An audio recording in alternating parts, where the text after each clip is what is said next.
Oi pessoal, tudo bem com vocês? A gente vai ler Levítico 25, parte 2. Antes de começar, queria pedir para você que está assistindo pelo canal do YouTube, se inscreve no canal. Você que está assistindo pela página do Face, segue a página para vocês não perderem nenhum vídeo e seguirem comigo nessa jornada de leitura da Bíblia. Amém? Gente, existem certas palavras cruciais que descrevem o jubileu. E algumas palavras delas são grito, liberdade, libertação, posse e família. E o jubileu é um momento de gritaria, é um momento em que nós somos libertos, emancipados da escravidão e do cativeiro. Então a gente perdeu a nossa posse divina, mas ela nos foi devolvida no jubileu para o nosso desfrute. Então nós estávamos cativos, mas nós fomos libertos, então nós voltamos a nossa posse para desfrutá-la e a nossa família para ter a verdadeira comunhão na graça de Deus. Então, gente, como nós falamos no vídeo passado, nós tínhamos perdido o direito da posse de Deus, né?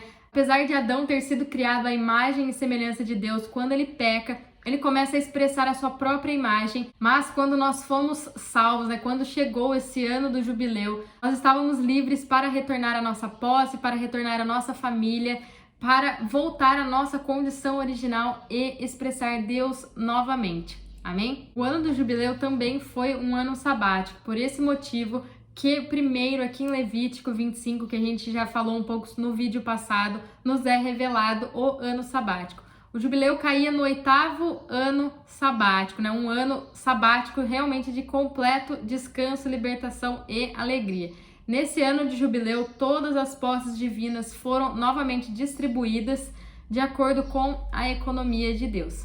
Amém? Versículo 23. A terra não será vendida perpetuamente, porque a terra é minha e vós estáis comigo como estrangeiros e peregrinos. Isso significa que nossa posse divina pertence a Deus e a gente não pode perdê-la, mesmo quando a gente é derrotado ou mesmo quando a gente cai. Ela é protegida pela graça de Deus. Então, no Novo Testamento, há muito ensino sobre a recompensa do reino e a punição do reino. É possível ser derrotado até certo ponto, a gente vai ter que ser disciplinado durante o milênio, mas não é possível perder permanentemente nosso direito de propriedade espiritual sobre a nossa possessão divina, né? Nossa vida eterna.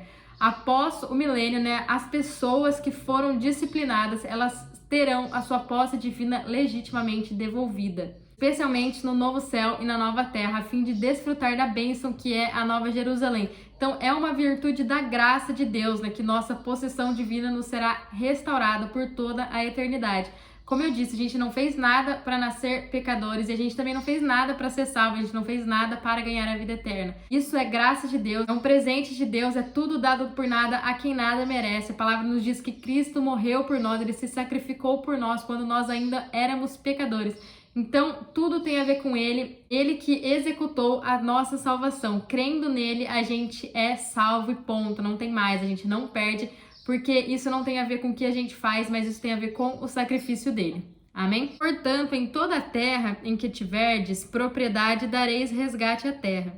Se teu irmão se tornar pobre e vender alguma parte das suas propriedades, então virá o seu resgatador, seu parente, e resgatará o que seu irmão vendeu. Isso significa que empobrecemos e vendemos nossa propriedade. E que Jesus, né, o nosso Senhor, nosso parente mais próximo, ele veio como nosso Redentor para redimir o que nós havíamos vendido. Em Adão a gente vendeu tudo, mas Jesus é o nosso parente, ele é o nosso Redentor e ele redimiu tudo em nosso favor. Isso aqui é muito claro lá no livro de Ruth, onde a gente vê que Ruth foi redimida por seu parente Boaz. No livro de Ruth, então, a gente encontra um relato completo do jubileu. Amém? Se alguém não tiver resgatador, mas conseguir o bastante para o seu resgate, contará os anos desde a sua venda, e o que ficar restituirá ao homem a quem vendeu e retomará a sua propriedade. Isso significa que os filhos de Israel, por não terem reconhecido ainda Jesus como seu parente mais próximo, eles se colocaram na posição de ter que assumir a responsabilidade pela sua redenção o mais rápido possível. Mas, né, no entanto, até hoje eles não puderam fazer isso e na realidade nunca conseguirão, porque nenhum de nós, humanos, nós temos capacidade de nos redimir, por isso que a gente precisa de um Salvador. Mas quando Jesus estiver voltando, eles o reconhecerão como seu parente, então serão redimidos por ele. Amém? Se, porém, os seus recursos não lhe permitirem reavê-la, a que for vendida ficará em poder do comprador até o ano do jubileu. no ano do jubileu será liberada e tornará a sua propriedade. Isso significa que era impossível para nós resgatar o que a gente havia perdido até o ano do jubileu, né? Quando o que a gente perde é entregue de novo para a gente. Nesses versículos do 24 ao 28, a gente vê que havia 3 maneiras de um israelita recuperar a sua posse perdida. Primeira, né, a posse podia ser resgatada pelo seu parente mais próximo, e isso é uma questão de graça. Em segundo, se ele tivesse os meios, ele próprio poderia redimi-la. E terceiro, se ele não tivesse nenhum parente para resgatá-lo, e se ele também não pudesse resgatar por sua própria conta, ele poderia esperar até o ano do jubileu, quando a posse vendida seria devolvida espontaneamente para ele. E tudo isso é uma questão de graça, portanto, o jubileu constitui um tipo muito claro da graça de Deus. Amém? Versículo 29 até o 34, que fala desse resgate de uma casa que foi vendida.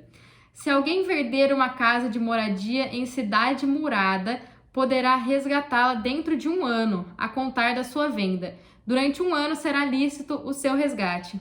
Se não for resgatada antes de passado 1 ano inteiro, a casa que tiver na cidade murada ficará perpetuamente com o que a comprou pelas suas gerações, não será devolvida no jubileu. Então, em relação ao resgate de uma casa na cidade murada, há uma prescrição. Depois de passado 1 ano inteiro, a casa não poderia mais ser resgatada, nem mesmo no jubileu.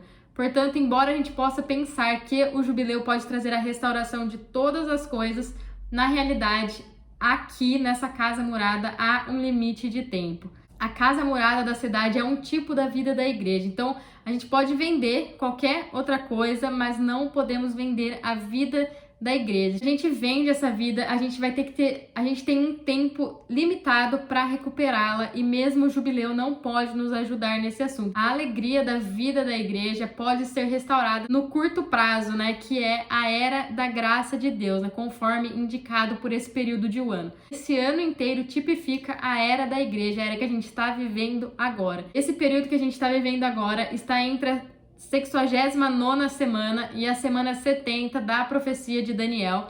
Então, nesse período em que o cronômetro foi parado, é que a gente pode resgatar essa alegria da vida da igreja, né? Então, se a gente perder essa alegria da vida da igreja e não a resgatar rapidamente, a gente também perderá a alegria durante o milênio. Se a gente não recupera nessa era a vida da igreja que a gente perdeu, a gente vai ser privado do desfrute da vida do corpo de Cristo, é que tenhamos sido disciplinados durante o milênio. Então, na Nova Jerusalém, a vida do corpo de Cristo será restaurada para nós. Amém? As casas das aldeias não muradas em redor, porém, serão estimadas como os campos da terra. Para elas haverá resgate e serão devolvidas no jubileu. Então, isso significa que em um lugar onde alguns crentes, algumas pessoas que não poderiam ser consideradas uma igreja se reúnem, será possível restaurar seu desfrute de Cristo. Quando as cidades dos levitas, as casas das cidades que lhe pertencem, têm os levitas direito perpétuo de resgate. Se é um levita que faz o resgate, a casa comprada e a cidade da sua propriedade serão devolvidas no jubileu, porque as casas das cidades dos levitas serão a sua propriedade no meio dos filhos de Israel. Então isso significa que se qualquer um de nós, né, dos crentes que estão apropriadamente comprometidos em servir a Deus, né, na vida da igreja, sofrer qualquer perda em seu desfrute da vida da igreja, ela poderá ser restaurada por eles sem um limite de tempo. Então, se formos pessoas que servem a Deus adequadamente na vida da igreja, né, no corpo de Cristo, e a gente perde esse descontentamento na vida da igreja, ela pode ser facilmente restaurada por nós. O campo ao redor das cidades, porém, não se venderá, é a sua propriedade permanente. Isso significa que as pessoas que estão devidamente comprometidas em servir a Deus na igreja não perderão permanentemente o seu desfrute de Cristo. 2 questões nesses versículos que se relacionam com os levitas e que nos motivam a servir na vida da igreja. Então, quanto mais a gente participa desse serviço a Deus, melhor. Porque se a gente participa desse serviço, não será fácil a gente perder o desfrute de Cristo. Se a gente perder essa alegria, ela facilmente será restaurada para nós. No entanto, é necessário compreender que no mesmo jubileu, que é inteiramente uma questão de graça, existe um estatuto, uma prescrição no que diz respeito à vida da igreja, tipificada pela casa localizada na cidade murada.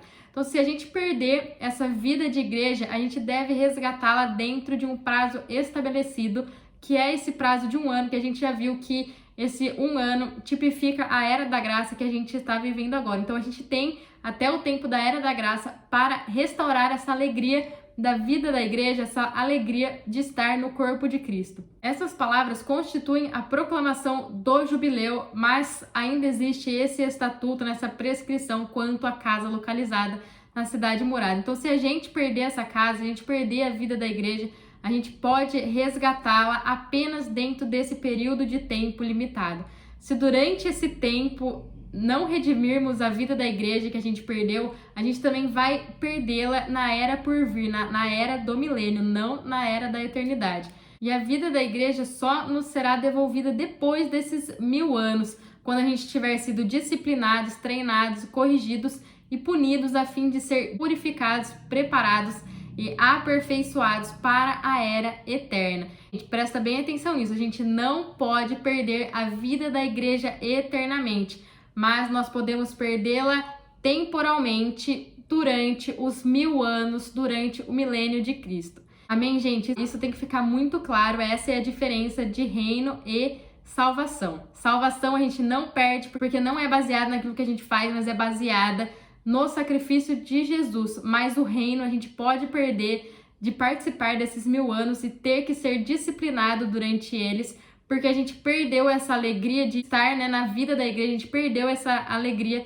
do corpo de Cristo, a gente não pagou o preço, a gente não renunciou, então a gente pode sim perder para ser purificados, para a gente participar da vida eterna. Amém? Aqui em Levítico 25 a gente vê 2 tipos de alegria, a da terra e a da casa. O desfrute da terra tipifica nosso desfrute de Cristo e o desfrute da casa tipifica o nosso desfrute da vida da igreja, do corpo de Cristo. Desfrutamos de Cristo, isso não nos garante que também desfrutamos a vida da igreja. No entanto, se a gente está desfrutando a vida da igreja, a gente também está desfrutando de Cristo. Versículo 35 até o 38 vai falar como proteger um irmão que empobreceu. Quando teu irmão empobrecer e as suas forças decaírem, tu o sustentarás, como se faz ao estrangeiro ou peregrino, para que viva contigo. Não tomarás dele juros nem ganho, mas temerás o teu Deus, para que teu irmão viva contigo. Não lhe emprestarás o teu dinheiro com juros, nem lhe darás o seu mantimento por lucro. Eu sou o Senhor, o vosso Deus, que vos tirei da terra do Egito, para vos dar a terra de Canaã, e por ser o vosso Deus. Então aqui, gente, representa esse irmão, essa pessoa da igreja que empobrece a ponto de não poder mais cuidar de si mesma, Então, nesse tipo, nós somos informados de como proteger esses nossos irmãos. Significa que a gente deve ajudar o irmão, cujo esse espírito está enfraquecido, sem tirar proveito dele. Amém? Versículo 39 até o 55 fala de um irmão que se vendeu a outro irmão. Vamos começar no 39 e no 40 e a gente vai descorrendo esses versículos. Se o teu irmão se tornar pobre, estando ele contigo, e vender-se a ti, não lhe imporás serviço de escravo. Como um assalariado ou peregrino estará contigo até o ano de jubileu te servirás. Então isso significa que se um irmão está espiritualmente pobre e em dívida com você, você não deve considerá-lo como um escravo, mas como um ajudante até que ele experimente o avivamento. Nesse sentido aqui, a gente interpreta o jubileu como uma espécie de avivamento espiritual. Então, cada vez que a gente ajuda ou que a gente cuida de alguém que está mais fraco espiritualmente que a gente deve respeitá-lo, principalmente quando estamos pregando o evangelho. Não devemos nos considerar superiores àqueles a quem a gente está pregando. Ao ajudar as outras pessoas, com relação a isso, a gente deve ter a atitude de que nós somos os servos. Lá em 2 Coríntios, no capítulo 4, versículo 5, Paulo diz: não nos pregamos a nós mesmos, mas a Cristo Jesus como Senhor, e a nós mesmos como os vossos escravos por amor de Jesus. Amém? Versículo 41.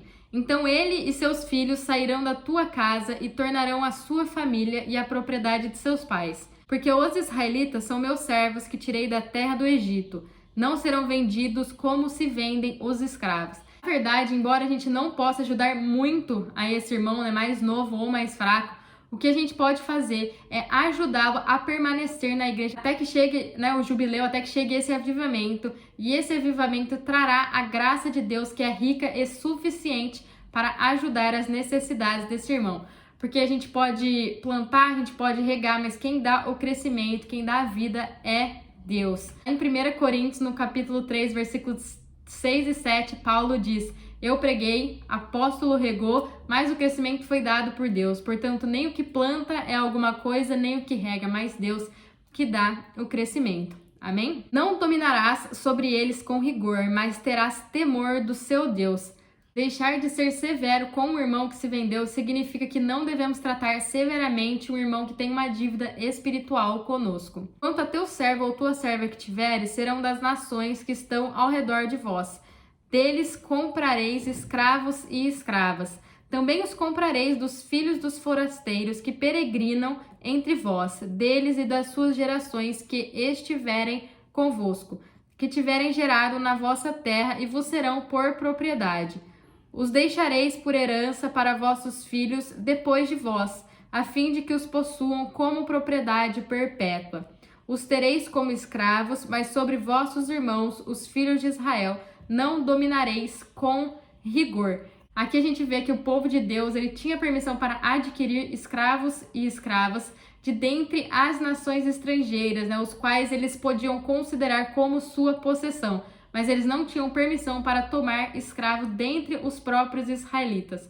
Isso significa que a gente não deve tratar nossos irmãos como nós tratamos os estranhos. Se um estrangeiro ou peregrino que está contigo se tornar rico e teu irmão que está com ele empobrecer e se vender ao estrangeiro ou peregrino que está contigo ou ao descendente de uma família estrangeira, depois de ter se vendido haverá ainda resgate para ele. Um de seus irmãos os resgatará. Será resgatado pelo seu tio, pelo filho de seu tio ou por qualquer de seus parentes ou da sua família. Ou se conseguir recursos, poderá resgatar-se a si mesmo. Então aqui a gente vê que um irmão israelita se vendeu como escravo a um estranho ou estrangeiro. Ele poderia ser resgatado por seu irmão, por seu tio ou qualquer pessoa de sua família, um parente mais próximo. Se ele alcançasse os meios, ele mesmo poderia se resgatar. Isso significa que a gente deve ajudar um irmão que contraiu uma dívida espiritual com estranhos, para que seu irmão seja libertado de sua dívida ou ele mesmo se libertar. Suponhamos que alguém não tenha sido humilde no contato com seus vizinhos e que, por ser muito orgulhoso, ofendeu algum deles. Então, esse irmão ele tem essa dívida espiritual para com o seu próximo. E ao você ir na casa desse seu amigo, desse irmão, e você descobre essa situação, você deve ajudá-lo a corrigir essa relação com o vizinho. Isso o salvará dessa dívida e o ajudará em sua vida espiritual. Ajustará contas com aquele que o comprou desde o ano que se vendeu a ele até o ano do jubileu. O preço da venda será calculado segundo o número de anos, de acordo com as diárias de um assalariado. Se ainda faltarem muitos anos, ele deve pagar por seu resgate um valor maior como parte do preço pelo qual foi vendido. Se restarem apenas poucos anos até o ano do jubileu, então ajustará contas com ele. Segundo os seus anos, restituirá o seu resgate. Ele será tratado como um assalariado que ganha por ano, mas não domine sobre ele com rigor diante dos teus olhos. Então isso significa que nossa libertação da escravidão está relacionada e baseada na graça de Deus. O jubileu inclui esse ato de compra e venda. Poderíamos vender nossa propriedade, até mesmo nos vender com a intenção de resgatar mais tarde o que a gente tinha vendido, seja a nossa propriedade ou a nós mesmos. E tudo isso está relacionado à graça de Deus, pois no final a gente vai perceber que não há nada que a gente possa fazer em relação à nossa situação, porque nós não somos capazes de resgatar nossa posse, nem somos capazes de nos redimir. Portanto, a gente deve aprender a viver pela graça. Então, a gente tem que ter sempre isso em mente. Nós não podemos nos redimir e nem podemos redimir a nossa posse. Por isso, a redenção depende totalmente da graça de Deus. Amém? Se por nenhuma dessas formas for resgatado, será libertado no ano do jubileu, ele e seus filhos com ele, pois os filhos de Israel só a mim pertencem como servos. São os meus servos que tirei da terra do Egito. Eu sou o Senhor, o vosso Deus. Isso significa que podemos ser libertos da nossa escravidão completamente pela graça de Deus. A gente não precisa de outro meio. Então, aquele que não tinha como se redimir estava em uma situação em que nada podia fazer a não ser esperar até o ano do jubileu, o tempo em que seria livre. Isso indica que, com relação à nossa redenção, não precisamos de nenhum outro meio além da graça de Deus. Aqui em Levítico 25, a terra tipifica Cristo. Cristo nos disse que ele construiria a igreja sobre si mesmo. Então, a casa construída na terra e dentro das cidades muradas representam a igreja construída em Cristo. A tipologia aqui em Levítico 25 nos mostra 3 classes de cristãos: aqueles que permanecem na vida da igreja, aqueles que perdem a alegria da vida da igreja e aqueles que estão em grupos livres. Devemos ser aqueles que permanecem na vida da igreja. A vida da igreja não depende apenas se amamos o Senhor ou amamos a vida da igreja. A vida da igreja depende especialmente do cuidado que a gente dá um com o outro, porque nós, como pessoas crentes em Cristo, nós somos o corpo dele, nós somos a igreja dele, e o corpo de Cristo deve ser edificado. E para isso acontecer, a gente deve viver com os outros, com as outras pessoas, e eles devem viver com a gente. Então a gente deve entender que eu, você, a pessoa que senta do seu lado da igreja, seus pastores, todo mundo somos o corpo de Cristo. O jubileu não é apenas uma questão de gritar ou de libertação, recuperação e restauração, mas também inclui essas 3 questões: amar ao Senhor, amar a vida da igreja e cuidar um dos outros, sabendo que juntos nós somos o corpo de Cristo. Amém? Fiquem com Deus e até o próximo vídeo.